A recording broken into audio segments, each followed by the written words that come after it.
Assalamu alaikum. My name is Sam Hek, and my topic of presentation is visionary behavior, analytical behavior, and critic behavior.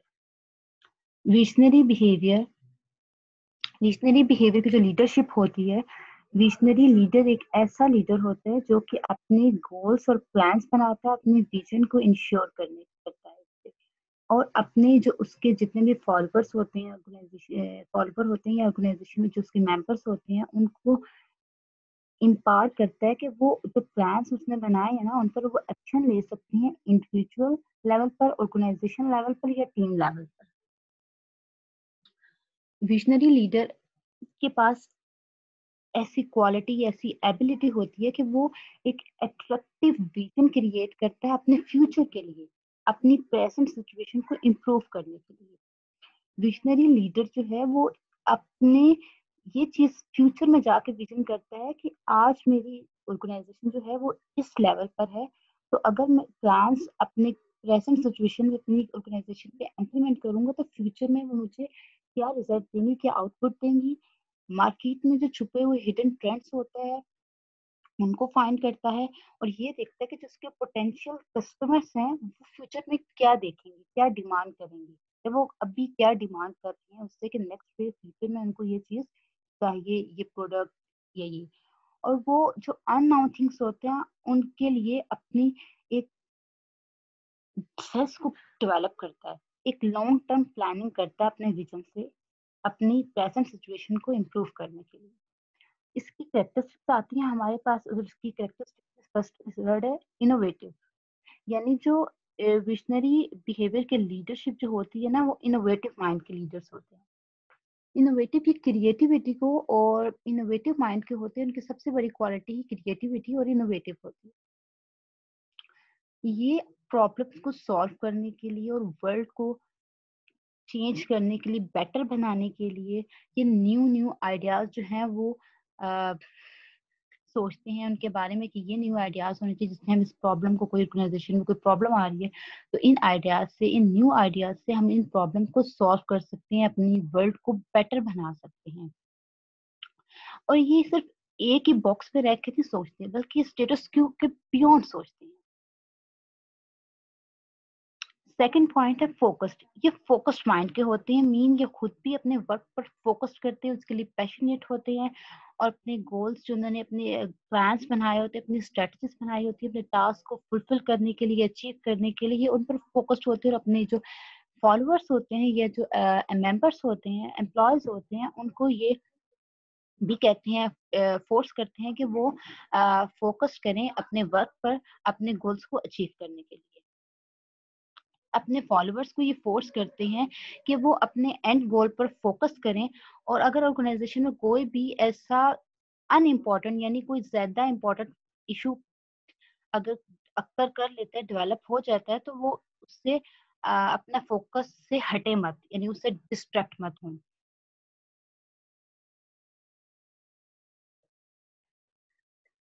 ये जो visionary leader behaviour के leader होते हैं, ये enthusiastic mind के होते हैं, मींस ये अपने वर्क के लिए बहुत पैशनेट होते हैं, कि अपने काम पर बहुत के लिए बहुत पैशनेट होते हैं, अपने गोल्स को अचीव करने के लिए अपने वर्क पर बहुत ज़्यादा फोकस करते हैं, और अपने जो मेंबर्स इनके जो होते हैं या जो अपने एम्प्लॉयज या फॉलोअर्स होते हैं, ये इनको भी सपोर्ट करते हैं। ये ऑर्गेनाइज्ड मैनर के होते हैं, मींस ये और एक ऑर्गेनाइज्ड जो मैनर होता है ना, एक ऑर्गेनाइजेशन के लिए अपनी विजनरी लीडरशिप स्किल्स के सक्सेस के लिए बहुत ज्यादा जरूरी होता है। और इनके लिए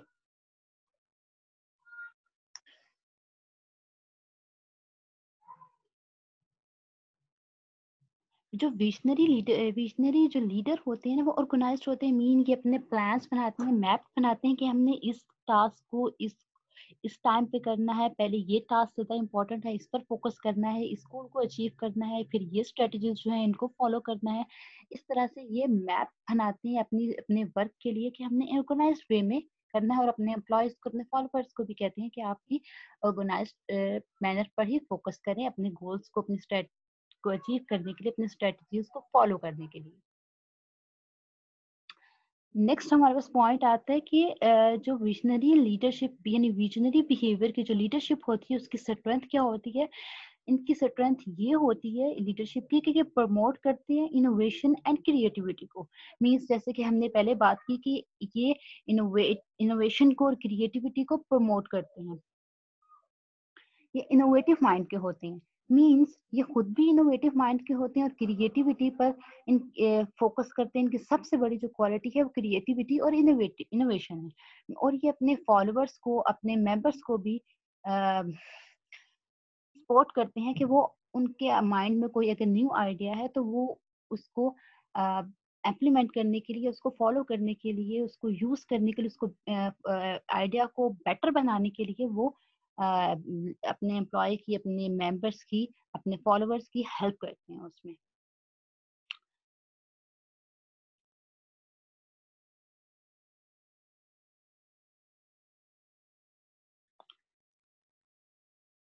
और ये इनकरेज करते हैं अपने यानी अपनी जो स्किल्स होती हैं, यानी जो एम्प्लॉयज नई नई स्किल्स डेवलप करना चाहते हैं और न्यू न्यू थिंग्स को ट्राई करना चाहते हैं, ये अपने उन मेंबर्स को, अपने एम्प्लॉयज को, अपने फॉलोअर्स को ये प्रमोट करते हैं, इनकरेज करते हैं कि प्रमोशन को इन, इन प्रमोट किया जाए, इनोवेशन को और क्रिएटिविटी को।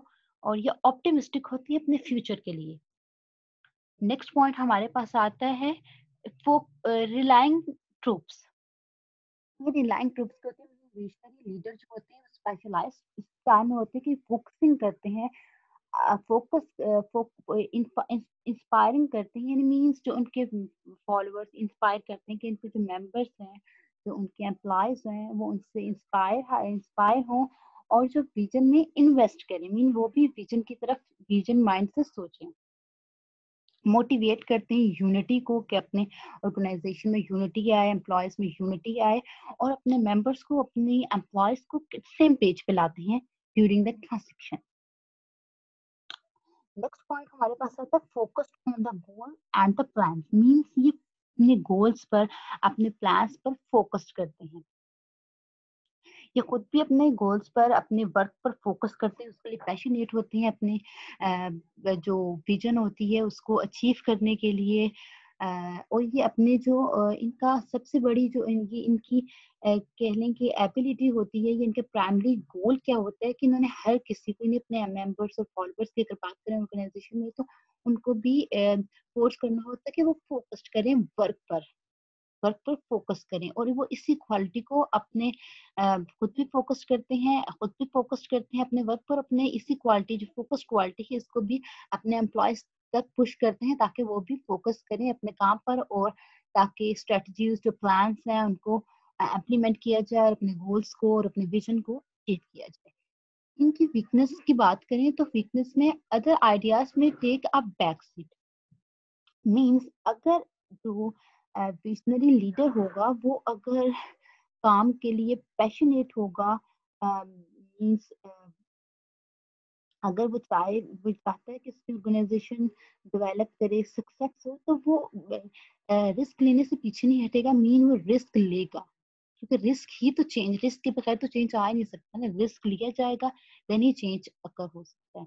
तो जो अगर लीडर विलिंग ही नहीं है अपने ऑर्गेनाइजेशन में चेंज के लिए, अपने प्लान्स में चेंजिंग करने के लिए, तो फिर वो अपने विजन के लिए तो फिर वो उसको अचीव ही नहीं कर सकता। तो इसकी वीकनेस आ गई कि अगर उसके अंदर ये अनविलिंगनेस आ जाएगी अपने काम के लिहाज से, वो प्लान्स में, ये अपने वर्क में अनविलिंगनेस शो कर देगा, तो फिर ये इसकी वीकनेस है। फिर वो अपने गोल को या अपने विजन को अचीव नहीं कर सकता।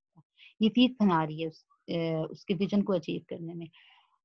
फोकसिंग ऑन द नाउ, ये जो पॉइंट है इसमें हमें ये बताया कि ये सारी विजन जो है वो फ्यूचर के लिए की जाती है। अगर एक लीडर जो है विजनरी बिहेवियर का लीडरशिप में, अगर लीडर सारा फोकस जो है वो अपने फ्यूचर पर करेगा कि मैं कौन कौन से प्लान्स भी इम्प्लीमेंट करूंगा तो फ्यूचर में मुझे क्या सक्सेस होगी, मीन वो फ्यूचर के ऊपर ज्यादा फोकस शुरू कर दे, everything is for the future. तो मीन उसका जो फोकस है वो अभी ऑर्गेनाइजेशन की प्रेजेंट सिचुएशन जो है उससे हट जाएगा। तो अगर वो ज्यादा फ्यूचर की तरफ फोकस कर रहा है और प्रेजेंट पर इतना ध्यान ही नहीं दे रहा सिचुएशन पर, तो उसको इग्नोर कर रहा है, तो फिर ये चीज तो उसके विजन को अचीव करने में बैक सीट बन जाएगी, मीन उसको अचीव नहीं करने देगी। ये इसकी वीकनेस आ जाएगी। फिर सेकंड पॉइंट हमें कह दिया कि carrying on in their absence. इस पॉइंट में हमें बताया गया कि लीडर जो होता है ना, उसके पास एक ड्राइविंग फोर्स होना चाहिए अपने विजन के लिए। तो जब उसके पास एक ड्राइविंग फोर्स होगी अपने विजन के लिए, तो जिससे लॉन्ग टर्म अपनी ड्यूटी है ना वो उसको भी फुलफिल करेगा, और जो न्यू न्यू आइडियाज है उनको भी न्यू न्यू आइडियाज क्रिएट करेगा अपने गोल को या अपने विजन को फुलफिल करने के लिए। लेकिन अगर, क्योंकि एक लीडर ही जो है ना वो अपने जो है अपने कह लें कि उसके जो फॉलोअर्स होते हैं या एम्प्लॉयज होते हैं वो उनको कल्टीवेट करता है कि आपने विजन पर बिलीव करना है। और जब वो अपने विजन पर बिलीव करेंगे उसके मेंबर्स और फॉलोअर्स, तभी वो अपनी ड्यूटी को फोकसली ड्यूटी फुलफिल करेंगे और अपने गोल को अचीव करेंगे। लेकिन अगर एक लीडर के अंदर ये ड्राइविंग फोर्स नहीं होगी, तो फिर उस वो अपनी लॉन्ग टर्म जो उसकी ड्यूटी है फुलफिल उसको कर ही नहीं सकेगा, और जो आइडियाज जो हैं वो फिर डिसअपियर होना शुरू हो जाएंगे। तो ये इसकी वीकनेस आ जाएगी।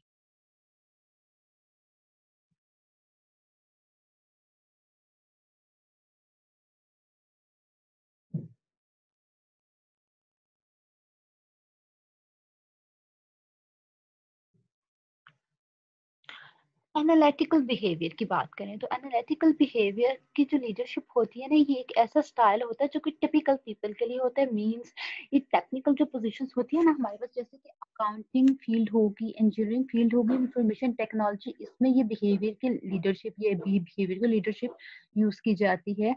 और इस की जो सबसे बड़ी एबिलिटी की बात कर लें, ये एनालिटिकल बिहेवियर लीडरशिप के पास एबिलिटी होती है कि वो डाटा को गैदर करके उसको रिव्यू करती है। मीन्स इसके स्किल्स में आ जाएगा कि इसमें रिसर्च की जाती है, रिसर्च का मेथड यूज किया जाता है, और रिपोर्टिंग का मेथड यूज किया जाता है, प्री कॉस्टिंग की जाती है, कम्युनिकेशन स्ट्रॉन्ग होती है अपने एम्प्लॉयज, अपने फॉलोअर्स के दरमियान, और problem solving techniques different use करता है ताकि ये अपनी प्रॉब्लम्स अगर ऑर्गेनाइजेशन में अकर हो गई हैं तो उनको न्यू आइडियाज से चेंज किया जाए। और जो डाटा इसने गैदर किया वो क्या क्या वो डाटा ठीक है और उसको रिव्यू करता है, एंड सो।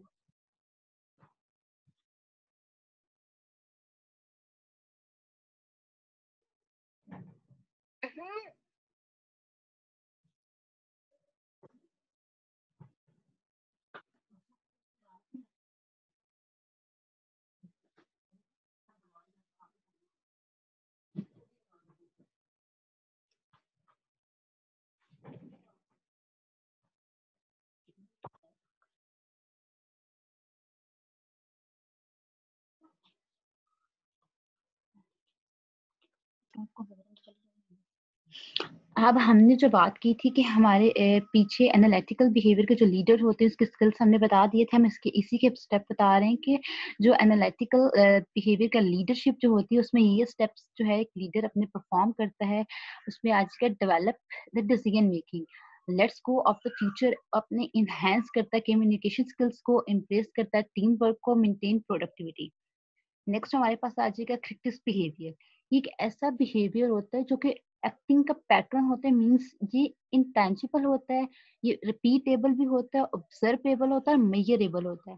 ये क्रिटिकल होता है क्योंकि इसका जो सिग्निफिकेंट इम्पैक्ट होता है ना वो परफॉर्मेंस पर पड़ता है। जब बहुत से लोग इसको अडॉप्ट, यानी इस बिहेवियर को जब बहुत से लोग अडॉप्ट कर लेते हैं तो इसका परफॉर्मेंस के ऊपर सिग्निफिकेंट इम्पैक्ट क्रिएट होता है। इसके स्टेप्स आ जाएंगे हमारे पास कि now what you are trying to accomplish. Means इसमें ये अलाइनमेंट बनाता है, जो अपनी इसने स्ट्रेटजीज को प्रायोरिटाइज किया होता है उनकी अलाइनमेंट बनाता है, और ये दिखता है कि एक लीडर की, ये जो लीडर होता है क्रिटिक्स बिहेवियर का लीडर, ये देखता है कि हमने ऑर्गेनाइजेशन में या अपने प्लान्स में कहाँ पर डिफरेंट करना है, और हम अचीव क्या करना चाहते हैं। What you are accomplish mean what now no what you are trying to accomplish.